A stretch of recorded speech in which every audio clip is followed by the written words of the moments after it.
Iniimbestigahan na ng Office of the Ombudsman ang nangyaring shooting incident at pagtakas ni Senator Ronald Bato de la Rosa sa Senado nitong nagdaang mga araw.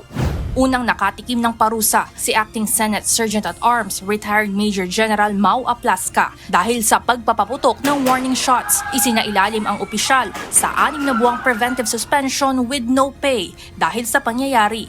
Ayon kay Ombudsman Crispin Remulla, kailangan ito upang hindi maimpluwensyahan ni Aplasca ang kanilang investigasyon, lalo na at ang Office of the Sergeant-at-Arms o OSAA ang may jurisdiksyon sa mga CCTV footage ng Senado. Kagaya niyan, yung usap-usapan sa CCTV, narinig natin, may subpoena na rin tayong in-issue para ibigay sa atin ang CCTV ng Senado nung gabing yon para makita natin ang buong pangyayari. Sana naman ay walang nawawala na footage sapagkat may mga allegations at mayroong mga nagsasabi baka tinago na yung mga CCTV footage. Sana naman walang cover-up dito. Paliwanag ng Office of the Ombudsman, ito ang kanilang unang hakbang para malaman ang katotohanan sa likod ng mga pangyayari, lalo na't hindi birong institusyon ang Senado na pinangyarihan ng insidente. Sa darating na linggo, ilalabas na rin ang subpina sa iba pang ahensya ng gobyerno at mga individual na kabilang sa insidente upang malaman ang kani-kaniyang bersyon ng istorya.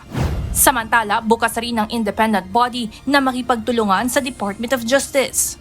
Baka mag-overlap lang to sa DOJ investigation, but we can deal with that. I will talk to the Secretary of Justice. Kahit i-joint namin to na investigation, pwede.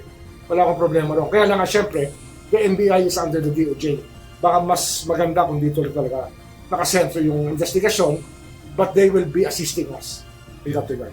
Ayon kay Ombudsman Remulla, sakaling mapatunayan na scripted o palabas lang ang mga nangyari, pinakamabigat na reklamong pupwedeng kaharapin ng mga nasa likod nito ay obstruction of justice. Evan Alvarez, UNTV News and Rescue. Diyos ang aming sandigan, serbisyo publiko ang aming pinahahalagahan.